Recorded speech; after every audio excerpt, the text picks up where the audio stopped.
जब भी आप ब्रज में भ्रमण करने के लिए आओगे तो कान्हा जी की लीलाओं का ही आनंद लोगे, क्योंकि कान्हा की लीलाएं तो अनंत हैं। कहते हैं ना, हरि रूप अनंत हरि कथा अनंता। लेकिन जब भी आप भांडीर वन में प्रवेश करोगे, कभी शास्त्रों का अध्ययन करोगे या किसी के मुखार विंद से श्रवण करोगे तो ज्ञात होगा कि भांडीर वन में एकमात्र लीला नहीं है, यहाँ पे हमारी 14 लीलाओं का उल्लेख है। प्रथम लीला श्री जी के विवाह की मानी जाती है, लेकिन सबसे बड़ा ग्रंथ श्रीमद् भागवत जी को माना जाता है। आपने उसका अध्ययन श्रवण किया हो तो राधा रानी का नाम उसमें आता है, नहीं आता? श्रीमद् भागवत में नहीं आता, बिल्कुल नहीं आता, क्योंकि सुखदेव जी राधा रानी को परम गुरु मानते थे। जब राधा रानी का नाम ही श्रीमद् भागवत जी में नहीं दिया तो विवाह का उल्लेख कैसे हो सकता है?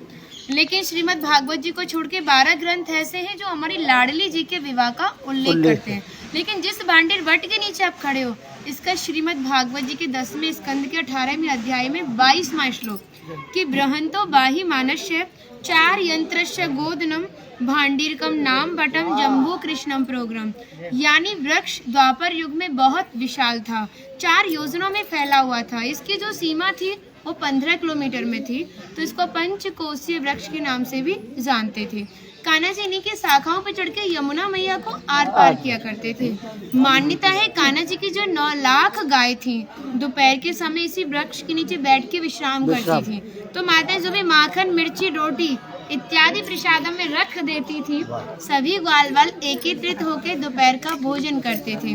और भांडीर वन में सबसे बड़ा विशेष फल इसी प्रसादी का बताया गया है, क्योंकि आप कभी किसी विवाह में जाते हैं तो बिना अन्न प्रसादी के नहीं आते। आप तो लाडली जी के विवाह स्थली आए हो। यहाँ पर जो दुर्वासा मुनि थे, जो दूब घास होती है उसी का रसपान करते थे। ब्रज की गोपियों ने इसी वट वृक्ष के नीचे उनको 56 प्रकार के व्यंजन खिलाए थे। यहाँ पर राधा कृष्ण में मल्ल युद्ध हुआ था, उसमें ये तय था कि जो भी हारेगा उसको भंडारा करना होगा। तो जब हमारे कान्हा जी हार गए थे तो ग्वाल वालों के साथ मिलके यहाँ पे भंडारा किया, उसी के नाम पर इसका नाम भांडीर वन पड़ा। यहाँ पर ब्राह्मण पत्नियों ने भी कान्हा जी को भोजन प्रसादी खिलाई है, और ठाकुर जी ने ब्रजवासियों से ये टुकड़े मांग के पाए थे, तभी नाम दिया था इसका मधुकरी। मांग के पाना मतलब मधुकरी।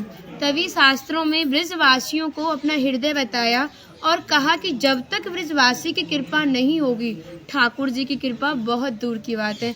यानी सर्वप्रथम ब्रजवासी की कृपा होना बहुत जरूरी है, जब ही हमारे ठाकुर जी हमारे ऊपर कृपा करते हैं। हमारी राधा रानी ने स्कंद पुराण में इस स्थान के बारे में ये कहा था कि जो भी गुप्त वृंदावन आएगा वो मोक्ष को प्राप्त होगा। यानी भांडीर वन को ही उन्होंने गुप्त वृंदावन कह के संबोधित किया। तो कान्हा बोले, तुम इतनी बड़ी बात को कह रही हो, लोग पाप करेंगे और सीधे दौड़े भांडीर वन चले जाएंगे, क्योंकि आपने तो मोक्ष धाम ही भांडीर वन को कह दिया। तब हमारी लाडली जी ने कहा, नहीं कान्हा, मैं जिस पर विशेष कृपा करूंगी, जिसके प्रति मेरी भक्ति भाव दोनों सच्चे हैं और भक्त मेरी शादी में उपस्थित है। यानी आज से 5,500 वर्ष पूर्व आप इस स्थान पर थे।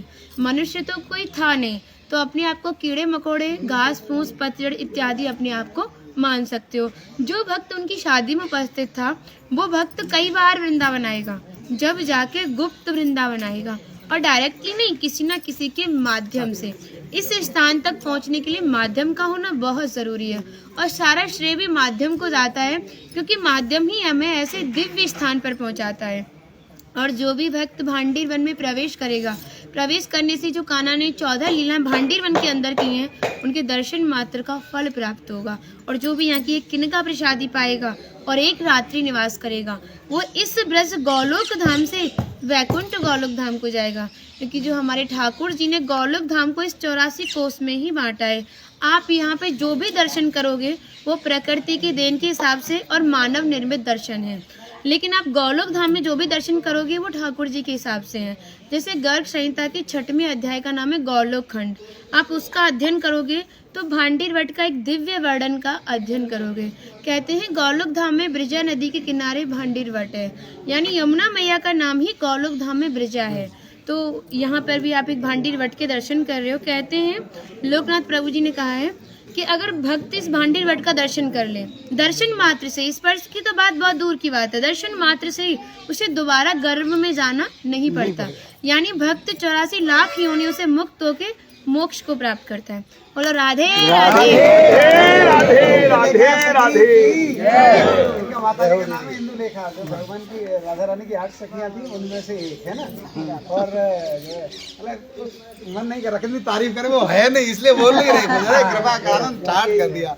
हम सब केवल बाजरे की रोटी खिला रही हो, तुम सच में राधा रानी हो। और ऐसा आशीर्वाद दो हम सबको, सच में ऐसा आशीर्वाद दो कि हमारी मैया भी, हमारी सब माताएं भी थोड़ा थोड़ा जिनसे ये मिलें।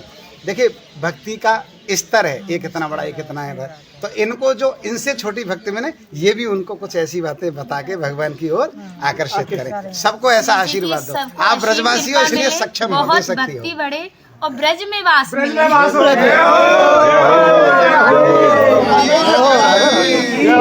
कहने से पहले कह दिया आपने।